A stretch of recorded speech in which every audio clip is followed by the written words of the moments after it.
Quelque chose vient d'arrêter la particule du CERN de Dieu pour la 7e fois. Le 8 décembre 2025, à l'aube, un signal d'alerte a allumé les écrans du centre de surveillance du CERN. Sans intervention humaine, le système de protection automatique a expulsé le faisceau du Grand Hadron Collider. La machine la plus puissante jamais construite venait de s'arrêter toute seule. À ce moment, les protons traversaient un tunnel de 27 km à une vitesse proche de la lumière. Chaque faisceau contenait une énergie comparable à celle d'un train de chargement de centaines de tonnes en mouvement. Et pourtant, quelque chose a forcé son interruption. Le rapport officiel décrivait l'épisode avec une expression sobre.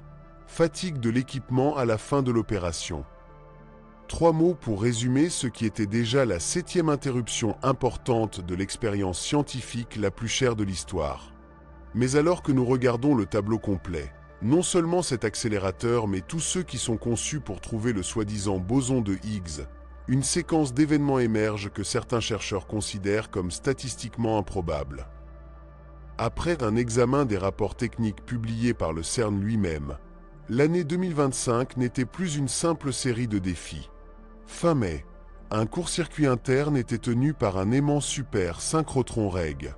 Quelques jours plus tard, le système central de synchronisation a échoué. Le signal qui coordonne chaque composant du complexe a cessé d'être distribué. Le lendemain matin, une coupure électrique a affecté toute l'installation.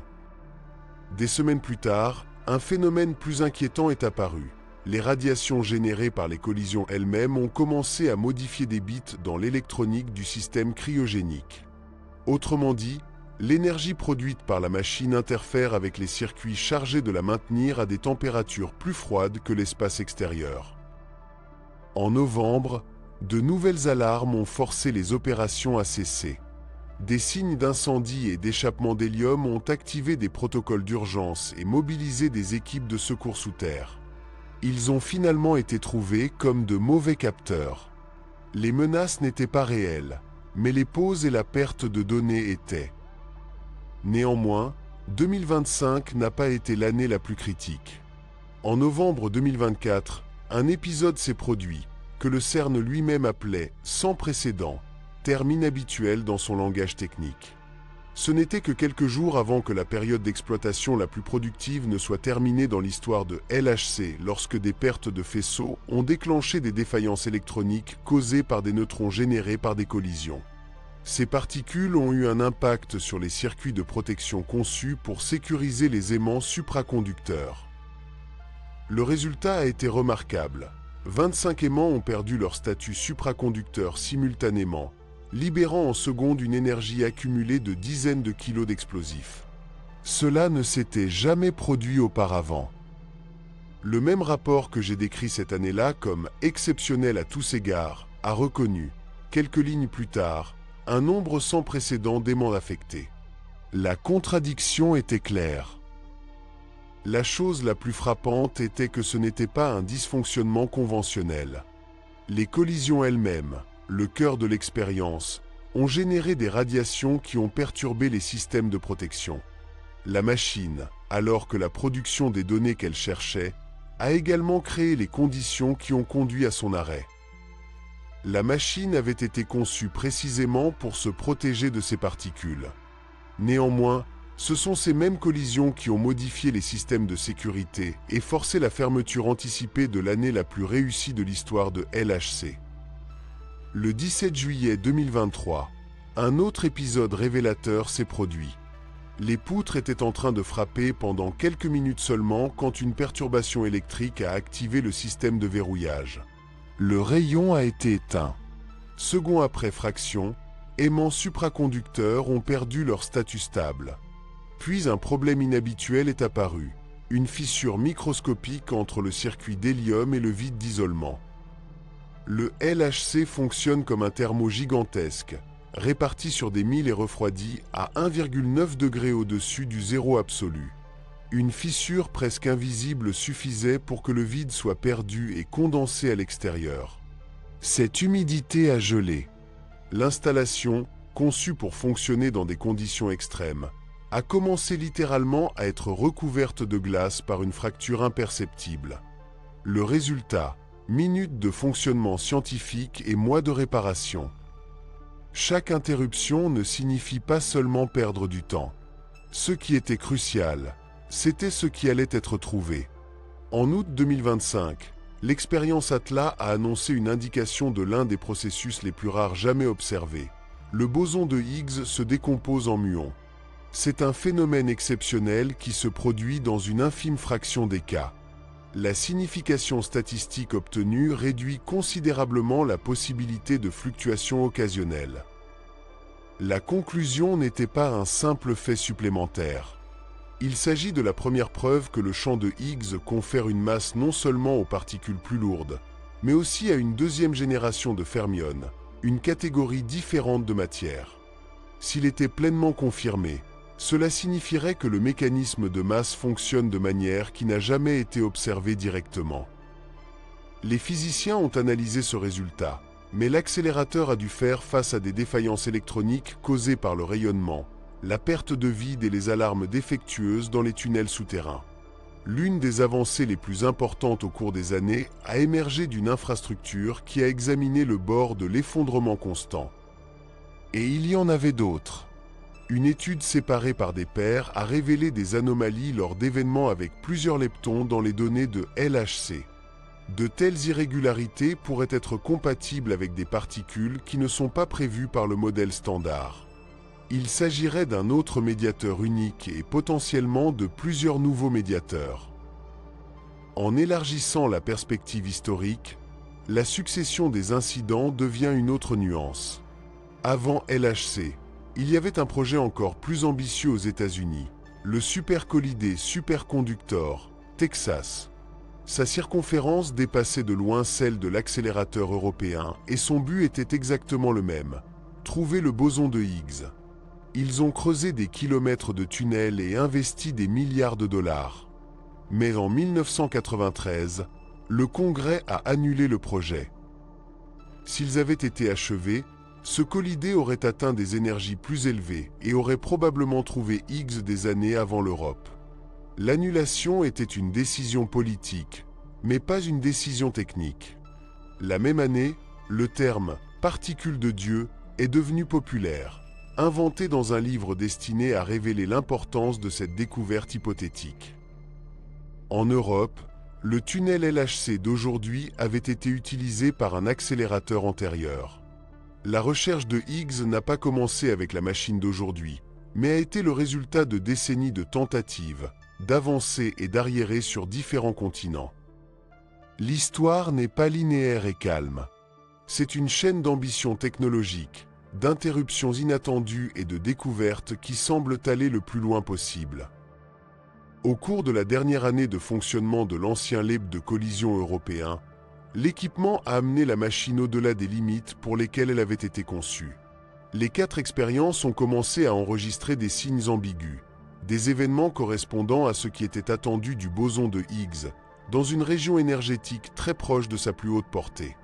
Ce ne sont pas des preuves définitives, mais des preuves persistantes. Les chercheurs ont demandé une prolongation. Encore une année pour confirmer ou exclure ces signes. Les comités responsables étaient exactement divisés en 2 postes inconciliables. La direction a finalement décidé d'éteindre l'accélérateur pour libérer le tunnel et permettre la construction du LHC. Le LEP était divisé en 2. Plus d'une décennie plus tard, LHC a annoncé la découverte de Higgs à une énergie légèrement plus élevée que LEP ne l'avait été. La différence était minimale. Ils étaient assez proches. Si la séquence complète est observée, le motif est frappant. Le Super Collider Superconduct américain a été annulé par des décisions politiques. Le LEP a été arrêté par un calendrier rigide. Le LHC a subi des explosions, des dysfonctionnements électriques, des problèmes techniques, des incidents animaux, des crises énergétiques et des dommages causés par ses propres radiations. Les causes varient mais l'effet est récurrent. La recherche de Higgs est interrompue. 2 physiciens théoriques, Holger Beck Nielsen à Copenhague et Masao Ninomiya à Kyoto, ont décidé d'examiner cette succession sous un angle inhabituel. Ils ont publié des emplois évalués par les pairs avec des hypothèses radicales. La production de masse de bosons de Higgs pourrait être si défavorable à la nature que l'univers lui-même aurait tendance à les empêcher. Selon son approche, certains événements pourraient avoir un impact rétrograde sur le temps pour éviter des conditions futures indésirables. En termes simples, ils ont suggéré que les interruptions, qu'elles soient politiques, techniques ou accidentelles, puissent être interprétées comme une forme de correction cosmique. Nielsen est devenu une expression avec une métaphore provocatrice, comme si la nature rejetait les Higgs. Il a comparé son idée avec quelqu'un qui s'est rendu dans le passé pour empêcher son existence. Dans ce cas, l'univers empêcherait la production de certaines particules avant que cela ne se produise. Pour mettre l'hypothèse à l'épreuve, il propose une expérience particulière. Mettre en place un accord contraignant pour éviter d'activer le LHC si une séquence extrêmement improbable de lancer des dés a été rencontrée. Si le résultat improbable était produit, a-t-il soutenu, ce serait une indication de l'influence régrezeuse. La communauté scientifique a réagi avec scepticisme et a décrit la proposition comme extravagante. Néanmoins, les défis des grands colonisateurs ont continué à s'accumuler. Il ne s'agit pas de prétendre que cette explication est juste. Mais il est difficile de trouver un instrument si complexe dans l'histoire de la science, si souvent arrêté pour des causes si différentes tout en poursuivant une seule particule. Stephen Hawking, par exemple, avait parié que les Higgs ne seraient pas trouvés. Il a perdu ce pari quand sa découverte a été annoncée. À la suite de sa conclusion, cependant, il a écrit un avertissement qui est passé presque inaperçu. Il a noté que la valeur mesurée pour la masse de Higgs met l'univers dans une condition potentiellement instable à des énergies extrêmement élevées. Dans le cadre de la physique théorique, notre cosmos se retrouve dans un vide métastable, un état stable en apparence mais pas aussi bas que possible en termes d'énergie. C'est comme s'ils étaient soutenus par un dossier plutôt que par le sol. Si une fluctuation adéquate nous poussait hors de cette position, une bulle d'état plus stable pourrait se former qui se développerait à la vitesse de la lumière, modifiant tout sans préavis. La physique moderne ne dit pas qu'un tel scénario sera imminent, mais elle s'est rendue compte que la découverte de Higgs ne complétait pas seulement le modèle standard. Elle a également ouvert de profondes questions sur la stabilité finale de l'univers. Si une bulle de vide plus stable se formait, les règles fondamentales en elle changeraient radicalement. Les constantes physiques adopteraient d'autres valeurs. Les atomes cesseraient d'être comme nous les connaissons et la matière complexe ne pourrait pas être soutenue. L'avant de cette bulle avancerait à la vitesse de la lumière. Il n'y aurait aucun avertissement ou possibilité de réaction. Tout serait simplement différent d'un instant à l'autre. Le LHC n'a pas la capacité de provoquer un phénomène. Il est à une distance inimaginable de l'énergie de ce stade. Mais la découverte du boson de Higgs a confirmé quelque chose de perturbateur. L'univers ne pouvait être trouvé dans un état stable et stable qu'en apparence. Avant 2012, nous ne savions pas avec certitude. La soi-disant « particule de Dieu » n'a pas créé de risque et a révélé que, en théorie, elle existait déjà. Après chaque grande campagne scientifique, l'accélérateur entre dans de longues périodes d'arrêt pour des améliorations. À sa prochaine étape, après la réopération, il le fera avec une capacité beaucoup plus élevée. Néanmoins, l'histoire du LHC a été marquée par des dépenses depuis le début. Quelques jours après l'achèvement du premier faisceau, une mauvaise connexion électrique a généré une arche qui a percé le système d'hélium. Des tonnes d'hélium superflu ont été violemment évaporées. L'onde de pression a déplacé des aimants de dizaines de tonnes et détruit des dizaines de composants essentiels. La réparation a pris plus d'1 an. Dans les communiqués officiels, l'événement a été décrit avec un terme sobre, incident. Il y avait aussi des épisodes inhabituels. Une coupure électrique avec son origine n'a jamais été complètement claire, laissant une trace inattendue à l'installation. Une autre fois, un petit mammifère a endommagé un transformateur à haute tension et causé la détention complète du complexe. Quelques mois plus tard, un animal semblable a causé un défaut presque identique. La nature est entrée dans l'infrastructure la plus sophistiquée jamais construite pour l'étudier. Aujourd'hui, nous préparons la meilleure mise à jour de l'histoire du collisionneur, le projet de haute lumière. De nouveaux puits verticaux sont forés, des galeries souterraines sont agrandies et des aimants de foyer plus puissants sont installés avec des cavités supraconductrices conçues pour multiplier le nombre de collisions. L'objectif est d'augmenter considérablement les données et de produire des particules plus rares, y compris les bosons de Higgs. Néanmoins, même cette phase de modernisation a relevé des défis. Les forages exploratoires ont révélé des lacunes et des fractures dans le sous-sol qui n'étaient pas apparues dans des études géologiques antérieures. Le sol sous la frontière franco-suisse était moins homogène que prévu et l'eau utilisée dans les travaux s'est répandue dans le tunnel principal. L'instrument le plus précis de la planète se trouve sur un terrain qui a encore des surprises invisibles. Lorsque le LHC reprend ses activités avec sa nouvelle configuration, il le fera avec une capacité de production beaucoup plus élevée.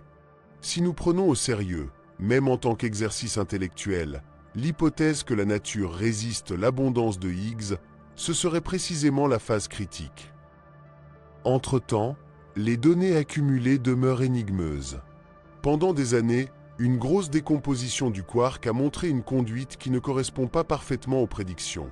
Les muons et les électrons, qui devraient répondre de manière identique mais avec leur masse, semblent avoir été à proportion égale.